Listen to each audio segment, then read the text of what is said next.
This is Dr. Bahauddin Abdullah, and this is the second part of 11.1 sequences.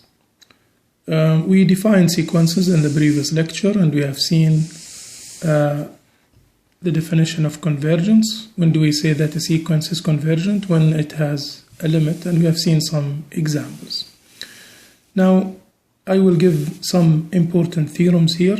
The first theorem says, if limit absolute value of an is 0 when n goes to infinity, then limit an is 0 when n goes to infinity. 0 is important here. It's crucial. It doesn't work for any other number. So let me give two examples. First example, this sequence, negative 1 to the power n, n3. And the question determine whether the sequence is convergent or divergent. If it's convergent, find its limit. Let us find the limit. Well, what to do with negative 1 to the power n? As you know, the limit can go to the product. So let us leave negative 1 to the power n for now and think about this fraction. The highest power is n3, the highest power is n cube. So n cube over n cube is 1.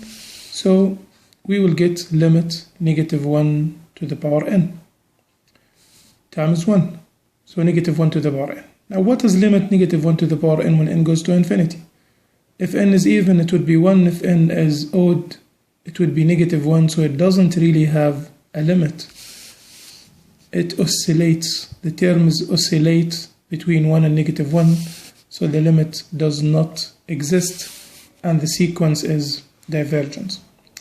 You may think, why shouldn't we use this theorem? Because if you just find the absolute value of an, then you will get rid of this one. So absolute value of an would be in fact n cube over n cube plus 2n squared plus 1. But what is the limit of absolute value of an then? It would be 1. It's not going to be 0. So the theorem here does not work. Another example, look to this example, this sequence. Now if you find absolute value of an, you will get rid of the minus 1, and it would be n over n squared plus 1. Now if you find the limit of this sequence or this fraction, it would be the highest power is n over n squared, which is 1 over n, so the limit is 0. The limit of absolute value of an is 0, so the limit of an is 0 as the theorem. So this is an example really works. The theorem here works because limit of absolute value of n is 0, so limit of an is 0, and this sequence converges to 0. So notice the difference between this example and the previous one. Now another important theorem, what is the difference between f of x and an? F of x is a function. Look to the graph. This could be the graph of f of x. It's a continuous function. X could be any real number, while an just points. When n is 1, 2, 3, 4, n should be a positive integer. If f of n equals an, and f of 1 is a1, f of 2 is a2, so the sequence is really some points on the graph of the function, and if this function approaches L, then the sequence also approaches L. So that's the theorem. If the limit of the function is L, the limit of the sequence would be L, and that's very important theorem. By the way, you can go to plot sequences in Google, or go to this site wims.unice.fr if you want to plot any sequence and see the different plots and graphs of sequences and the difference between them and the functions. That's very important. Let us discuss some examples.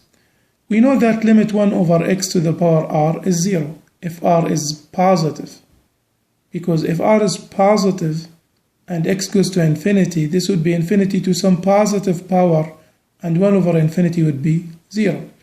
So the limit of 1 over n to the power r would be 0, where n is a positive integer. So for example, the sequence 1 over n, r here is 1. 1 over square root of n, r here is half. 1 over n square, r here is 2. All of these sequences are convergent to 0. And they are examples about this sequence, 1 over n to the power r. Remember this sequence, 1 over n square, 1 over n cube, 1 over n to the power 4. All of these sequences are convergent, they converge to 0. Another example, what do you know about this function, r to the power x? I think you may remember, and this is the exponential function. If r is greater than 1, the graph would be like this. If r is less than 1, and of course greater than 0, the graph would be like this. So when x goes to infinity, this function goes to infinity. While here, if x goes to infinity, the graph goes to 0. So limit Rx goes to infinity if r is greater than 1, and limit Rx goes to 0 if r is between 0 and 1. So what happens to the function will happen to the sequence. So limit Rn, where we have n now, positive integer, is infinity if r is greater than 1. So for example, an equals 2 to the power n, 3 to the power n. All of these are divergent.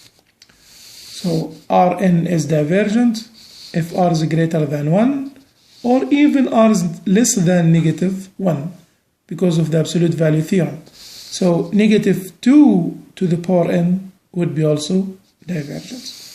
While if r is between 1 and -1, so also it works from -1 to 1, not just from 0 to 1, limit r to the power n in this case would be 0.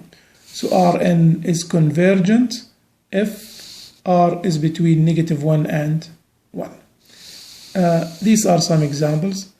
-1 to the power n is divergent. It oscillates between -1 and 1. 1 to the power n, it is 1, so it converges to 1. -2 to the power n, divergent. 2 to the power n, divergent. Half to the power n, convergent. -half to the power n is convergent, and they converge to zeros. They are examples of this one. They are convergent because r is between -1 and 1. Some examples, other examples, determine whether each sequence converges or diverges. Now this is a sequence. If you notice, when n goes to infinity, ln goes to infinity. This is the graph of ln. If x goes to infinity, ln goes to infinity. So ln will go to infinity. L2n will go also to infinity, so you have infinity over infinity. Can you think of L'Hopital's rule? Yeah, but L'Hopital's rule does not work for integers, it works for functions. So let us consider the function f of x equals ln x over ln 2x. Now try to find the limit. When x goes to infinity, it would be infinity over infinity, so we can use L'Hopital's rule.